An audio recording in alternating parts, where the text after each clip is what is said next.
Hey folks, this is Billy DKY, the truth seeker that simplifies and demystifies. This is going to be my video on conquering pleasure.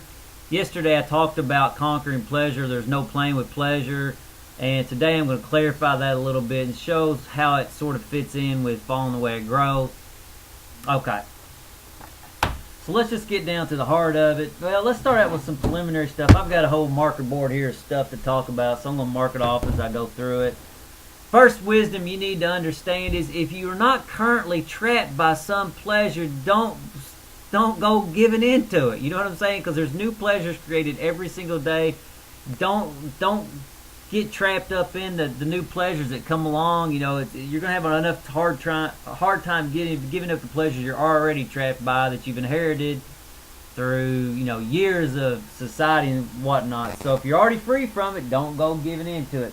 Second point, all pleasures are interrelated. So if you resist pleasure in one area, you'll resist.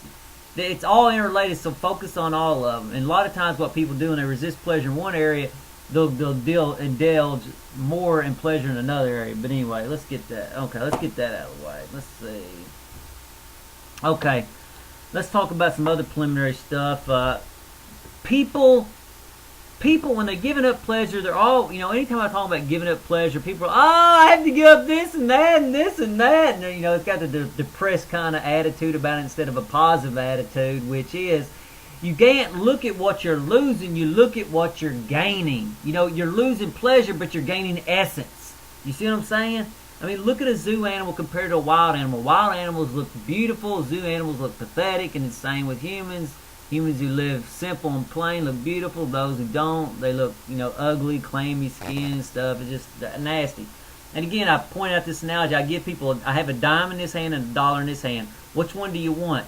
You want the dollar, obviously. That's what I'm trying to show you. The dollar is gaining the essence. The dime is that pleasure that you're holding on to. So don't go around, and which that leads directly into the next point I want to bring up. When you're giving up pleasure, you're going to be facing, remember I said there's only two problems, ego and pleasure. Well, the opposite of pleasure and ego is depression and misery. So when you're giving up pleasures, you're going to be miserable and you're going to be depressed, and there'll be all kinds of impulses and there'll be all kinds of things you have to deal with. Okay, gathering essence, not pleasure. Covered that. Okay, let's see. Okay. Let's get on with here's the basic pattern that you will follow in giving up pleasure. You can try to force it all out at once, and that's why I think yesterday I came across as just forcing it all out, which that's not what I meant, because you still have to follow baby steps. However, yesterday I guess what I was really trying to get at is you don't have a set time to give in. You resist as much as you possibly can, as long as it's not making you psychotic and stuff. So here's how it really goes. Let's start off with the problem. The problem with pleasure is not just pleasure, and that's what gets a lot of people confused. They don't really understand the trap they're in, so they can't really conquer it. So they don't know their enemy, which goes back to Lao Tzu, or Sun Tzu, which says if you don't know your enemy, you're really not going to win. If you don't know yourself and your enemy, then you're never going to win. So you got to know yourself and your enemy. So your enemy is not only pleasure, but it's the desire for pleasure. And that's where people get lost. They don't realize the desire's in there. So the trap you're in is let me get the back ones off. It's bleeding through a little bit. Desire and pleasure. You've got pleasure, and then you've got the desire for pleasure. And it's just a cycle. It's a routine. It's just they reinforce each other. And most people live their life with those pleasures getting bigger and the desire for pleasure getting bigger. And when I say give up your pleasure, it's like, no, I ain't doing it. I'm crying. I ain't doing it. Okay, so now you want to be free. This is what you got to do. You basically are resisting pleasure. So basically, you're pushing down. You're not allowing so much pleasure into your mind. You're becoming more like a wild animal. There'll be all kinds of emotional issues to deal with in the process, because your spirit will be more alive, and there'll be misery and depression.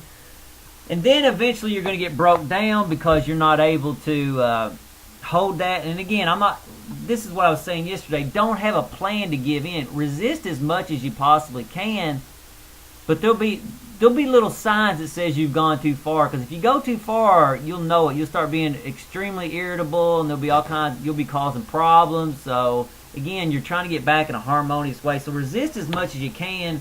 And when you start seeing that you're doing things that are causing you more problems than the resistance itself, then you need to give in. And when you give in, your pleasure will be smaller in your mind because you've been resisting it. And then when you give in, like, let's just say we're talking about pleasurable foods, because that's really what I was getting at. That pleasurable foods won't taste as good as you expected it because pleasure does not have dominance over your mind. So the desire will die a little bit, and then you just pick the battle right back up again. That's what I'm saying. Repeat pattern until back to harmony. So you'll repeat that pattern for years. You'll resist, then you'll give in. You'll resist pleasure, which will. And so here's the pattern. Let me just break it down. Resist pleasure until breakdown, then give in without beating yourself up. Desire for pleasure will lessen. Repeat process until back to harmony. That's the recursive pattern that you're going to follow. You're going to, again, resist pleasure until there's I call it a red flag, where if you keep going forward, you're going to wind up hurting somebody, you're getting too irritable and moody, and so then that's when you give in.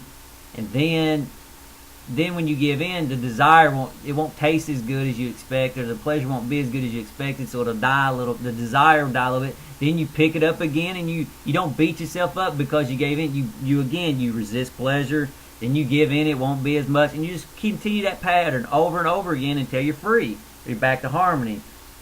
And you just do that with all your pleasures, and you start with the pleasures that you understand that's causing you problems. Don't go looking for troubles that ain't there. You know what I'm saying? So again, understand it's desire and pleasure working together is keeping you trapped. So again, start with the pleasures you understand, and as you conquer more pleasures, you'll want to conquer more pleasures, because you'll feel the power of it. You'll feel the freedom of it. You'll feel your spirit and your mind growing. Again, less is more, but not none. Don't look again, I've pointed out previously, it's not about seeking pleasure, it's about seeking growth, and you will still experience pleasures. I still experience pleasures all the time. However, it's not what I seek.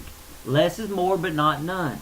Again, don't go out being the Buddha trying to conquer them all at once, pushing them all down, but just work gently on all of them and resist, and when you feel you're breaking down, then give in. Okay, and notice what people have to do when they have health problems. What they have to always give up. They have to give up some pleasure of some sort. So it's obvious it works. And again, it doesn't really, like Kelly B and I was talking about yesterday. There's no playing with pleasure. However, baby steps still does work in that pattern. And again, stick with the pattern. Again, I was talking about don't have any intentions of giving in, because if you don't feel weak, don't give in. Don't just give in on a whim. That's what I guess I was really saying. Don't give in to pleasure on a whim. Because I don't want to see people resist. Because I've tried resisting pleasure, and you get really too much, and you go way too crazy. So again, that's where baby steps links in. Okay. Again, you'll have to face misery and depression. So basically, that's how you do it. And I think that clears up what I was really trying to say, which I wasn't as clear as I wanted to be yesterday. And so again, don't give in to pleasure on a whim. Face it as much as you can, and if you give in on a whim, it's going to overwhelm you, and you're just creating more problems. You're making pleasure bigger, and you're making desire for pleasure bigger. So I think that clears it up. Until the next video. Well, if it doesn't clear it up, leave a comment. Let me know what you don't get about what I'm saying, and I'll try to do another video to clarify that missing hole of information that I was given. So until the next video, later folks.